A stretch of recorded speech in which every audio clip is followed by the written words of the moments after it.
is the SCR-545. It's another step in the development of radar equipment for use in anti-aircraft fire. Like the 268, it seeks out enemy bombers long before they can be seen or heard.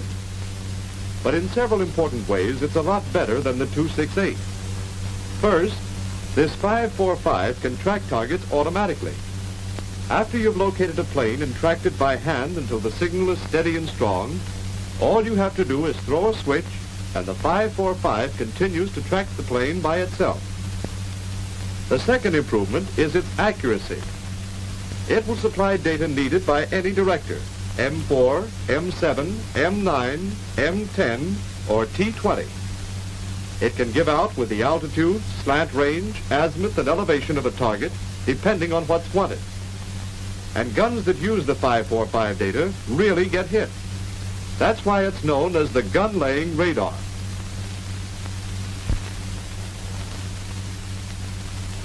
It is a mobile unit and very compact. Here on the road is the whole outfit, a prime mover carrying the power plant and a four-wheel trailer carrying the radio equipment. For tough going over rough terrain, the battery commander will probably use an M4 tractor to do the pulling. But for normal roads, this prime mover can hold its own with the rest of the convoy. Now let's take a look at how the 545 is set up. It does a better job if it's located in an open, level spot like this, free from power lines, metal towers, and buildings. By the way, the second truck that's joined up here carries enough spare parts to supply 4 545 radio sets. The moment the unit comes to a stop, set the handbrake on the trailer, unhook the safety chain, uncouple the brake cable, open the pintle, and hold up the drawbar so the prime mover can pull out. At the same time, take the canvas cover off the antenna. It's a heavy job and will probably need 3 of you on it. And of course, the neater you fold it up, the easier it'll go on when you hear march order. The power cable is 250 feet long. Within that limit, it's a good idea to park the power plant as far away from the 545 as possible for maximum dispersal. That'll make sure one bomb doesn't knock out both units. Now, back to the trailer. Run the front jacks in a bit to unlock them from their traveling position. Then swing them down in place and put the foot plates under the jack spindles to spread the load.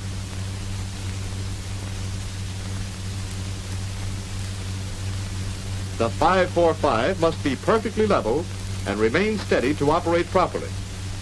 That means you have to jack the whole trailer up off the ground. It weighs 13 tons. That's why each jack needs 2 of these heavy braces. When the braces are in place, the jack spindle can be run down enough to center the foot plates before tightening the lock nuts at the trailer and outrigger end. By this time, the men on top have folded the cover and stowed it away. Right now, they're locking the left side of the antenna reflector in place. You see, the reflector is wider than the trailer, so during travel, both sides are folded up out of the way. Now that they're down and locked, loosen the bolts that held the reflector steady in traveling position. Now lower the other 2 jacks at the back of the trailer and put the foot plates under them.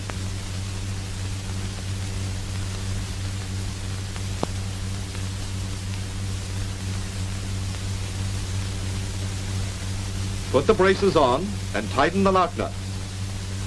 Unfasten the chain holding the cover rail and lower it to make room for the traverse of the antenna.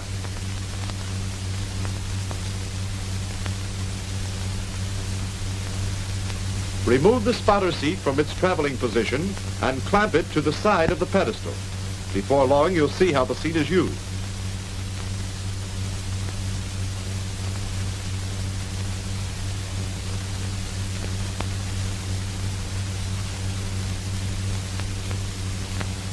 Then crank the antenna up into its operating position. It's no lightweight, so it'll take a bit of time to get it up there. Meanwhile, open the doors on both sides of the trailer so you can make the necessary adjustments to get into operation. There's the track transmitter, the track receiver. Here's the brains of the outfit, the automatic controller, and the power behind the 545, the high voltage rectifier. Then couple the transmission line to the track transmitter. The radar repairman is responsible for this job because it's ticklish. Make the inner connection, then fit the two halves of the outer sleeve in place, slide the coupler over them, and tighten it. Replace the 8 dipole ends that were taken off so the sides of the antenna could be folded up. In searching, these dipoles transmit the pulse and receive the echo that bounces back from the target. At the center of the antenna is the track scanner. It gets power over this transmission line that the radar repairman is connecting. The power comes up through that coaxial line there in the middle. It goes into the plastic shield where the rotating scanner, that metal cylinder, sprays the radio waves against the curved surface of the reflector. From there, they bounce out into space.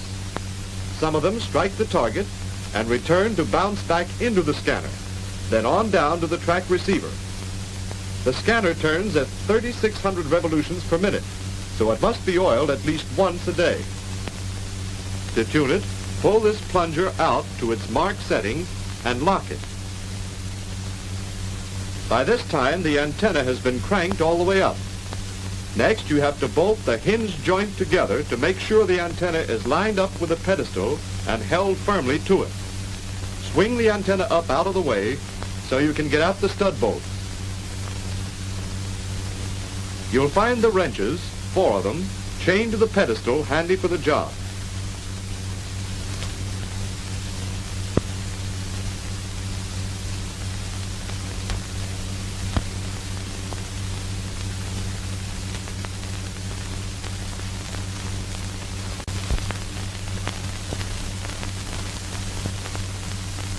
Now that the pedestal is bolted down, you can connect the antenna transmission line. Again, the coupling is made under the supervision of the radar repairman. This is another link in that line from the track transmitter up to the scanner and back. But it also carries radio power from the search transmitter to the dipoles you saw a while ago and back to the search receiver. Therefore, the connection must be made carefully and securely, and above all, it must be clean. Make sure that the sleeves and connectors are shiny bright, or those bombers will be on top of you before you can pick them up. Now let's jump over to the power plant and see what's going on.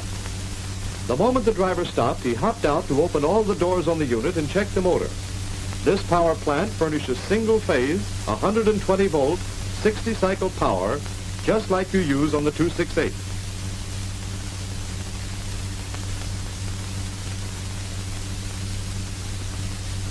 Back to the trailer, where you're ready for leveling.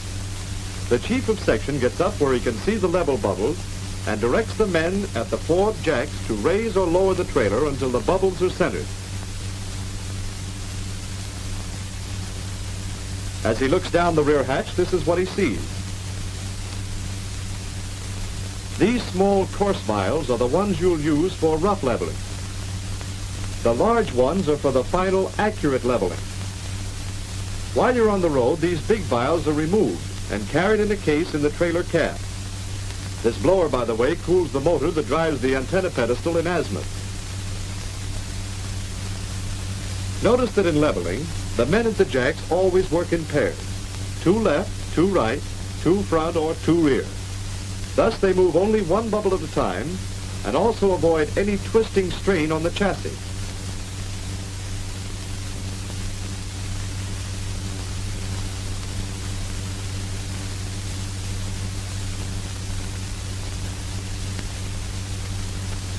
The power junction box is at the front of the trailer, and here's the power plant operator hooking up the power cable.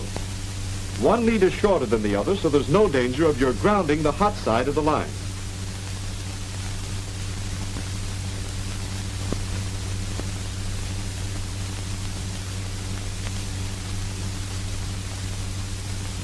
Then at the other end of the trailer, pound in the special ground stake. This is made of steel with an outer coating of copper. Be sure to drive it well into the ground and fasten the lead securely to the terminal on the chassis.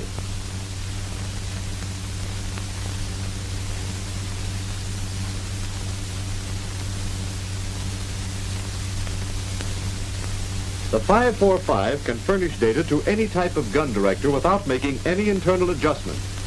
All you have to do is hook the cables onto different plugs here at the data junction box and set the switch inside for the director you're using. These two sockets in this setting will be used for the M7 director. Now let's assume that the set has been oriented and synchronized and see what goes on during operation. The three operators take their places in the light-proof cab and close the door so that they can see the oscilloscope screens without using sight tubes. Here's how the cab looks inside. In front of each man is a control unit and two oscilloscopes. The search scope has a longer range, so you use it to pick the plane up when it's way out and follow it in until it appears on the track scope. Then you can use the track scope to obtain accurate gun laying data long before the target is within range of the gun. And here's how the spotter seat is used. One of the other men is detailed as an observer. He rides with the antenna and has a direct phone line to the men in the cab. Through this elbow telescope, he can look out along the center of the path taken by the radio pulses and see the target as it's tracked. Thus, he can help the operators improve their manual tracking as well as check up on the accuracy of the 545 when it's tracking automatically. And of course, this spotting telescope is invaluable in orienting. Now let's go below and take a look at the control units. Each operator has his own hand wheel, so he can operate manually. Here, for instance, the elevation tracker is using manual aid-off tracking. That simply means the selector switch there at the left is set at manual, and the aid switch in the middle is at aid-off. Now the antenna will elevate or depress only when he's turning the hand wheel. Of course, when the azimuth operator uses manual aid-off tracking, the antenna will move in azimuth only while he's turning the hand wheel. Normally, you'll use manual aid-off in azimuth only when lining up on an orienting point. In searching, it's much better to switch over to manual aid-on. Leave the selector switch at manual, but flip the aid switch to aid-on. Then the antenna will traverse at whatever rate you set in with the hand wheel.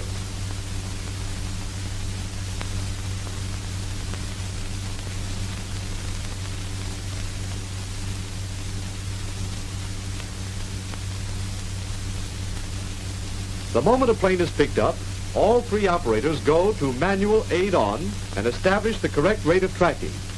Just as on the 268, the azimuth and elevation trackers split the echo and match the height of the two halves.